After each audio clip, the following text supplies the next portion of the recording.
Lionel Messi est actuellement impressionnant avec le Paris Saint-Germain. Il connaît un début de saison aux antipodes de l'exercice écoulé avec le club champion de France. Les statistiques du milieu de terrain argentin en sont une illustration patente. En 16 matchs, toutes compétitions confondues, tous disputés en tant que titulaire, il compile 16 buts.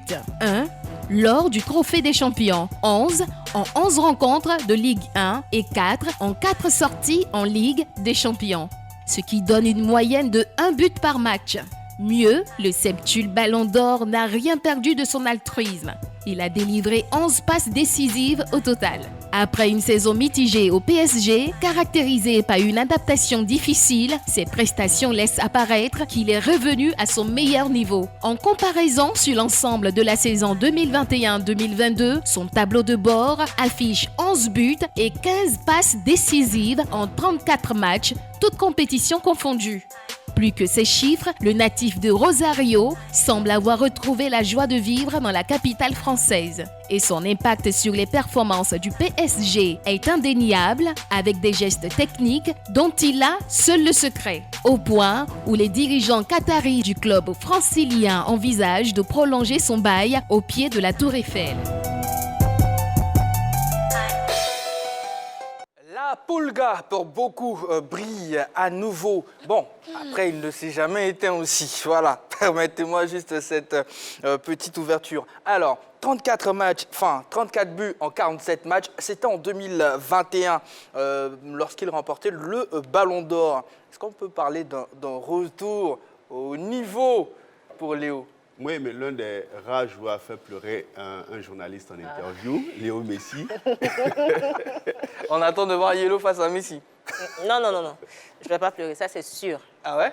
Non, je pleurerai. C'est la présidente de l'association des... Si. Ok, d'accord. FFFF. FFFF.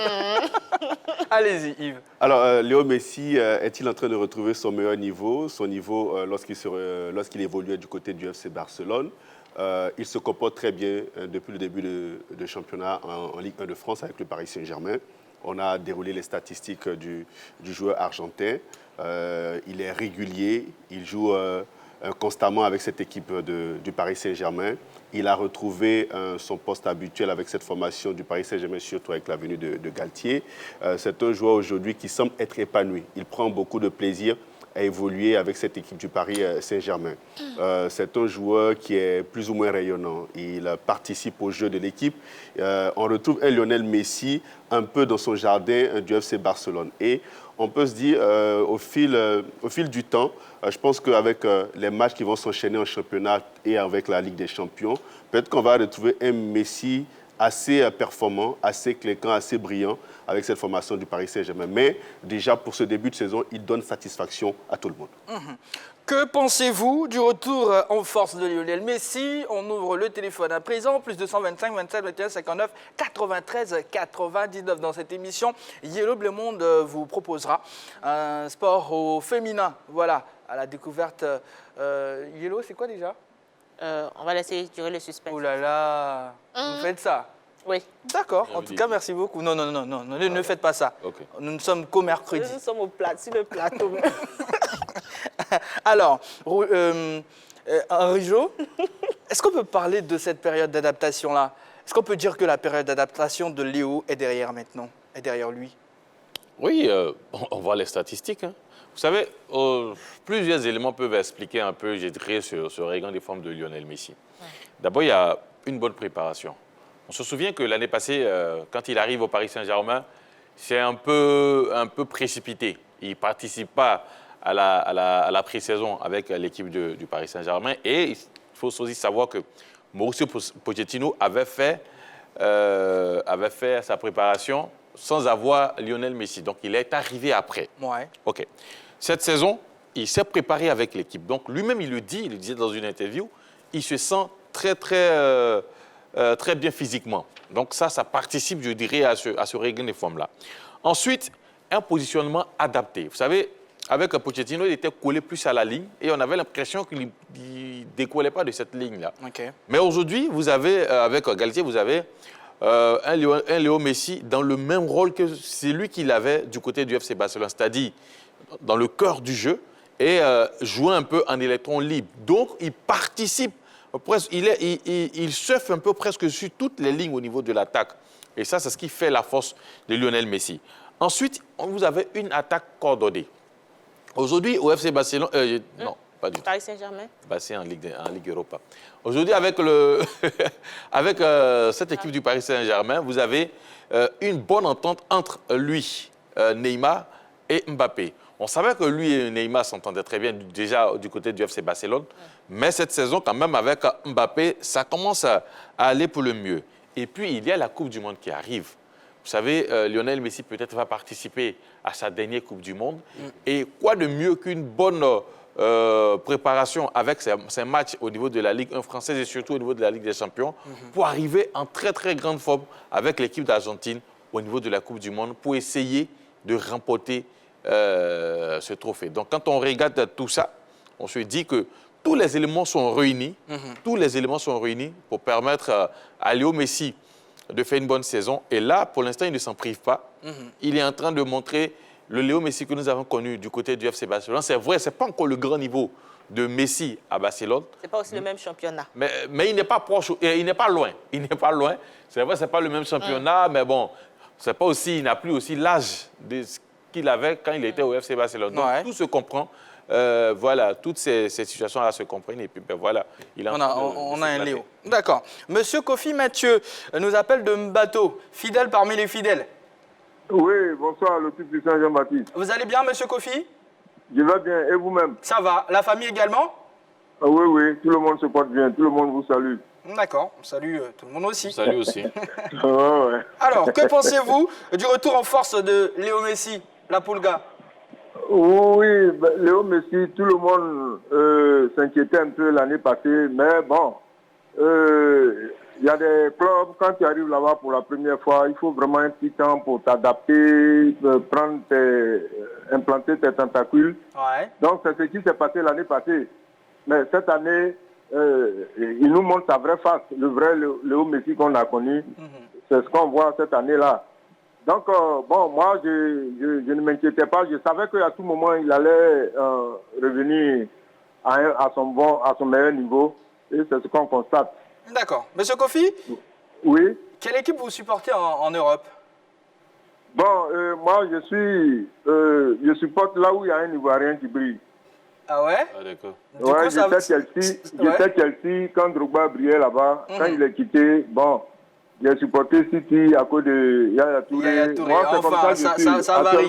Je voulais juste vous provoquer, vous charrier un tout petit peu sur la situation du FC Barcelone qui va retrouver l'Europa League, mais c'est très mal joué, même si Franck Kessié évolue là-bas. Allez, oui, merci beaucoup, monsieur Kofi. Ok, merci à vous aussi. Ouais. Allez, bonne soirée. Merci, bonne soirée à vous. Voilà. Yves, je reviens vers vous, parce que vous aviez évoqué le cas Galtier, l'entraîneur du Paris Saint-Germain. Vous pensez, si j'entends bien ce que vous disiez à l'instant, qu'il est un acteur majeur de cette montée en puissance de Léo? Plus ou moins. Je pense que Galtier a eu un discours franc avec tous les joueurs du Paris Saint-Germain, mais surtout les stars, en vérité. Il a eu le temps de discuter avec Messi, Kylian et Neymar pour leur faire comprendre le rôle qu'il allait attribuer à chacun. Et il a recentré un peu, excusez-moi, le débat et surtout, il a changé un peu la disposition tactique. Sous Pochettino, l'équipe du Paris Saint-Germain évolue en 4-3-3. Et Henri Jol l'a signifié, Messi était cantonné sur le côté.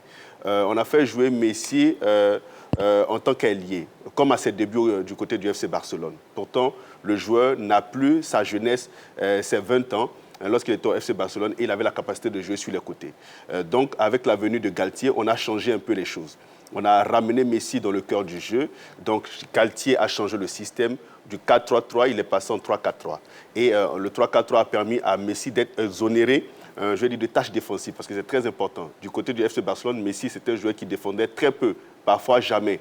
Et quand Messi ne défend pas, c'est un électron libre. À tout moment, il peut faire la différence lorsqu'il reçoit le ballon. Et je crois que Galtier a eu le nez creux de changer ce système tactique qui aujourd'hui met à l'aise en même temps Messi, mais sans oublier les deux autres qui sont autour de Messi. Vous avez Neymar, qui arrive à s'épanouir dans ce système de jeu. Et sans oublier Kylian Mbappé, qui est la star, qui est la vedette, un peu la figure de proue de cette équipe du Paris Saint-Germain. Ouais. Et bon, ça fonctionne pour le moment parce que l'équipe se comporte bien, tant en championnat et en Ligue des Champions. Et Messi semble retrouver son rayonnement d'antan. Et moi, je pense que Galtier y est pour quelque chose. Monsieur Doumbia nous appelle de Cocody. Bonsoir, monsieur Doumbia.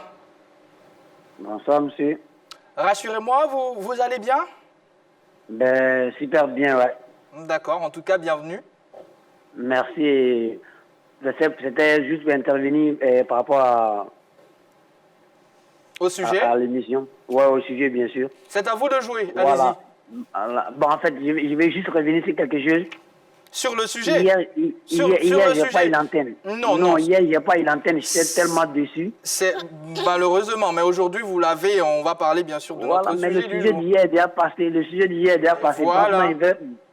Ouais, ok, bah, franchement, Messi, moi personnellement, je ne m'inquiétais pas pour l'arrivée en forme de Messi parce que déjà, c'est quelqu'un que j'ai vu depuis ses débuts et tout, tu vois. Donc là, ça ne me surprend pas en fait. Je me disais qu'il y avait un temps d'adaptation. Ouais. Et puis le système que votre collègue a évoqué en fait partie aussi. D'accord. Donc tout ça, ça aide Messi à toujours garder le cap. Voilà. Bien sûr, voilà. Donc pour moi, ça ne me surprend pas en fait. D'accord. Merci beaucoup, monsieur Doumbia. Non, de rien, de rien. Et rassurez-vous concernant le sujet d'hier, certainement qu'on le traitera à nouveau sous un autre angle. Là, voilà. Donc là, on vous invite à suivre la 3 pour toujours rester là pour pouvoir tout simplement participer. Voilà. En tout cas, merci beaucoup encore une fois. Bonne émission à vous, merci. à toute l'équipe. Merci beaucoup, monsieur Doumbia. Alors, Yellow, où j'aimerais vous emmener? Comment vous appréciez-vous la collaboration, oui, on va appeler ça une collaboration entre le trio Mbappé, Neymar et Messi?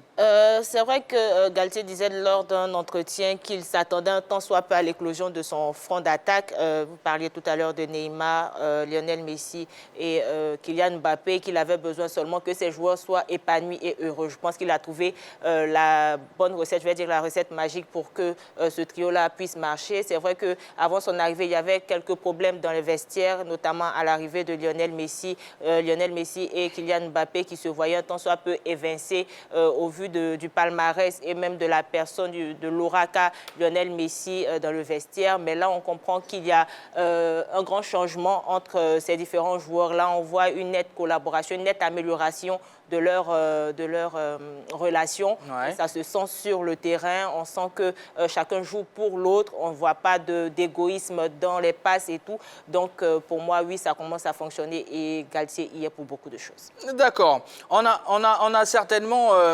un petit frère, un membre de la famille de Léo, qui nous a laissé un message sur la page Facebook de la 3. Yellow, vous doutez de... Du tout. Mais qu'est-ce qu'il y a? On en doute. Ah ouais, Ouais. D'accord. Bon, déjà, je pense qu'on va utiliser le carton. Henri Jo, merci beaucoup. Nous sommes qu'au mercredi et voilà, restons dans nos bottes. Pensons à nos relations d'après-émission. En tout cas, pensons à nos relations d'après-émission. Merci. Merci, Yellow. Salomon de Messi. Ça me fait forcément penser à quelque chose. Salut la grande team. À mon avis, il s'est libéré de ce qui l'entourait concernant son départ du FC Barcelone la saison dernière et la motivation par sa probable dernière Coupe du Monde. Voici pour moi les raisons de son retour en force à moins d'un mois du mondial. Voilà, c'est l'avis de Salomon de Messi. GD King, un retour seigneurial qui sera à son avantage et à l'avantage de son équipe. Il écrit GOAT à la fin. Voilà. Henri Jo, oui, sur la relation des trois joueurs, Messi, Mbappé et Neymar. Il y a eu un moment où Mbappé faisait un peu l'actualité avec ces histoires de pénalty avec Neymar et les autres. Heureusement que tout est rentré dans l'ordre aujourd'hui. Récemment, l'histoire des pénaltys. Bien sûr. Entre autres. Entre autres. Je disais que, voilà, il y avait déjà une bonne entente entre Messi et Neymar, déjà au FC Barcelone. Les deux se cherchaient depuis le départ de Neymar parce qu'il y a eu un moment où Messi avait demandé à Neymar de faire son retour du côté du FC Barcelone. Donc quand Messi arrive, forcément, les deux sont heureux de jouer ensemble. Il manquait quand même l'implication aussi de Kylian Mbappé.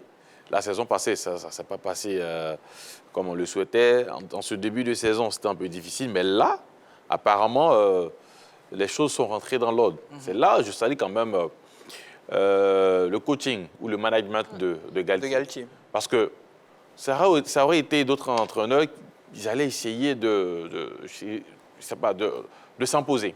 Mais l'entraîneur français est effacé. Vous savez, il laisse la latitude à ses stars d'être devant. Et il a toujours le discours pour essayer d'éteindre le feu. Surtout en conférence de presse. Il est tout le temps en train de les défendre, en train de calmer le jeu quand la presse essaie de tomber sur certains joueurs. Mais il a toujours ce flair-là de bien communiquer. Donc, en tout cas, bien s'entendre. Donc, du coup, ça réjaillit positivement sur l'équipe. Et aujourd'hui, ça donne les résultats. Est-ce qu'on va dire c'est la victoire de Galtier? Non, c'est le PSG qui gagne. Pourtant, s'il était peut-être entré en conflit avec certains joueurs, aujourd'hui, peut-être lui-même, sa place serait en danger. Donc là, il a compris. Il a mis les stars en avant, comme Zidane l'a fait du côté du Real de Madrid. Et les résultats sont là. Ça va très bien pour l'équipe du PSG.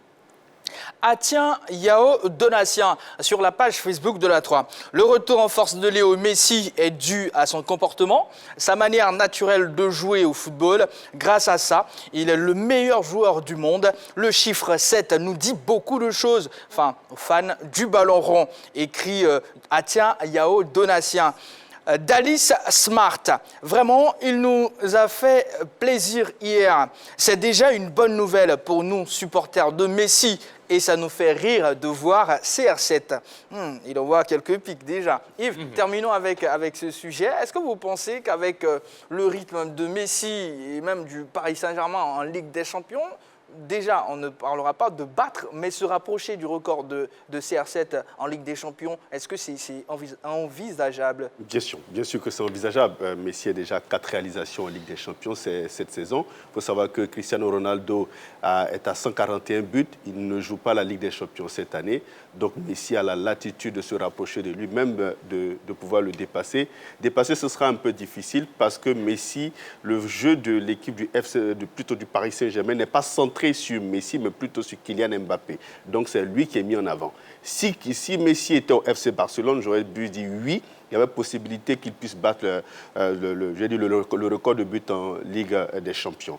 Mais Messi a 129 buts, Cristiano 141, il est à 12 réalisations de Cristiano Ronaldo. Est-ce que Messi pourra atteindre la barre des 141 buts cette année?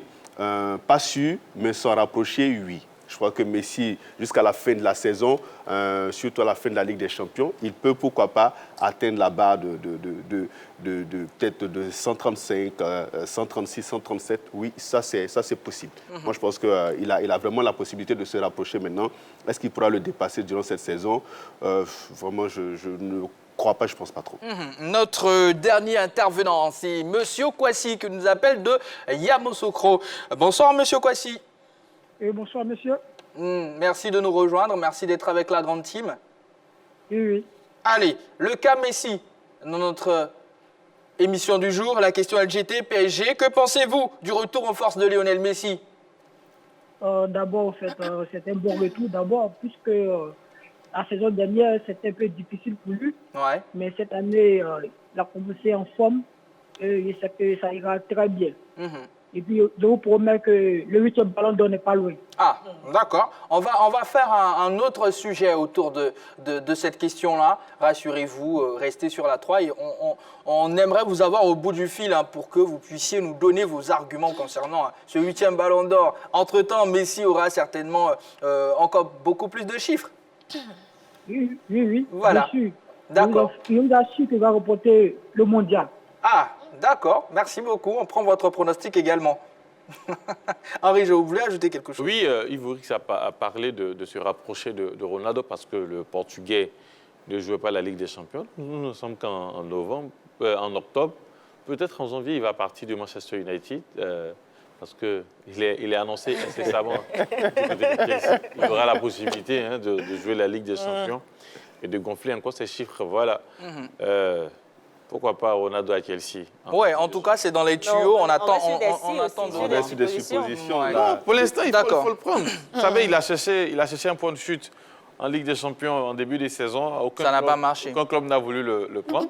Donc aujourd'hui, peut-être avec Chelsea et son nouveau propriétaire qui est très, très fan de CR7, ouais. ça peut se faire à partir de janvier. Et il va continuer de marquer en Ligue des Champions. Et ça sera une actualité qu'on épluchera avec beaucoup de plaisir. Sport au féminin avec Yellow Blé Monde, c'est juste après la pause publicitaire.